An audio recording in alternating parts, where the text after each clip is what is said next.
सर्वशक्तिमान ईश्वर प्रेम और करुणा की खान है। वह सर्वोच्च और पूर्ण न्यायाधीश है। वह चाहते हैं कि प्रत्येक आत्मा ऊंचे स्तर पर प्रगति करे। इसलिए उनके पास कई सहायक होते हैं जो पापियों और बुरी आत्माओं की मदद करते हैं। उनके सहायक उनकी ही तरह दयालु और प्रेम से भरे होते हैं। अब मान लीजिए कोई बुरी आत्मा उच्च स्तर पर की ओर बढ़ना चाहती है, लेकिन उसके अंदर सुधरने की इच्छा नहीं, तो ऐसे में क्या होगा? वह आत्मा उसी स्तर पर पड़ी रहेगी जिस पर वह है। वह कभी प्रगति नहीं करेगी क्योंकि उसमें अपनी बुराइयों को सुधारने की इच्छा ही नहीं। आपकी अपनी ही सच्ची इच्छा शक्ति अकल्पनीय चमत्कार करती है। आप अपने आप से कह सकते हैं, मुझ में ज़बरदस्त इच्छा शक्ति है, लेकिन मुझे नहीं लगता कि मैं प्रगति कर रहा हूँ। अपने बारे में सोचिए और अपने आप से पूछिए कि क्या खुद को बदलने की मुझ में सच्ची इच्छा है या मैं बस यूं ही सुधरने का ढोंग कर रहा हूँ। सच्ची इच्छा और केवल मन को बहलाने और दिलासा देने वाली इच्छा से बहुत बड़ा अंतर होता है। खुद अपना विश्लेषण करने से इस बात की पूरी संभावना बनती है।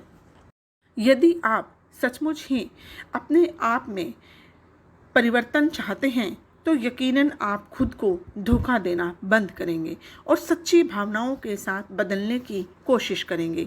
इन दिनों अच्छे लोग बहुत कम हैं और बुरे अधिक। इसलिए हर अच्छी आत्मा का यह कर्तव्य बनता है कि वह बुरी आत्मा को सुधारने की कोशिश करे। लेकिन कोई मनुष्य किसी दूसरे को बाध्य नहीं कर सकता। वह भावना तो खुद अपने ही अंदर से उठनी चाहिए। बुरी आत्मा चाहे सैकड़ों बार यह क्यों ना कहे कि हाँ मुझे बदलना है, लेकिन इससे कोई फ़ायदा नहीं। हमारी दी हुई सलाह और हमारे मार्गदर्शन से भी कोई मदद नहीं होगी। केवल आप में ही वह शक्ति है जिससे आप खुद को गलत रास्ते से अच्छे रास्ते की ओर ला सकते हैं। इसमें कोई फ़र्क नहीं पड़ता कि हम जीवात्मा जगत से आपके लिए कितनी कोशिश करते हैं। यहाँ तक कि स्वयं सर्वशक्तिमान ईश्वर भी आपको आपके बुरे रास्ते से नहीं हटा पाएंगे, क्योंकि उन्होंने तो आपके मार्गदर्शन के लिए पहले ही एक अवचेतन मन दे रखा है। इसलिए ईश्वर इस मामले में कोई हस्तक्षेप नहीं करते। यदि आप गलत हैं तो निश्चित रूप से आपका अवचेतन मन आपको सजा देगा और आप उसी निम्न स्तर पर तब तक रहेंगे जब तक आप प्रगति के लिए सच्चे रूप से मेहनत न करें। प्रगति करने का केवल एक ही रास्ता है, वह है सच्चे मन से खुद को सुधारना। कोई भी अन्य तरीका, प्रार्थना या ईश्वर को की हुई विनतियाँ आपकी मदद तब तक नहीं कर सकते जब तक कि आपके अंदर सच्ची इच्छा शक्ति न पैदा हो। तो जितनी जल्दी हो सके शुरुआत कीजिए, वरना कहीं देर न हो जाए।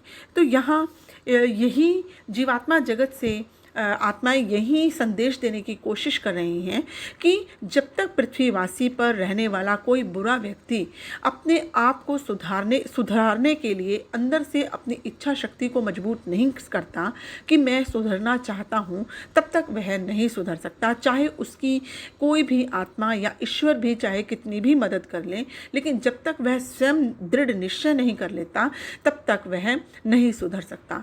क्योंकि ईश्वर ने हमें पहले ही अवचेतन मन दे रखा है जो हमें सही और गलत राह के बारे में आगाह करता रहता है। तो हमें अपने अवचेतन मन के जरिए अपने आप को सुधारने की कोशिश करनी चाहिए।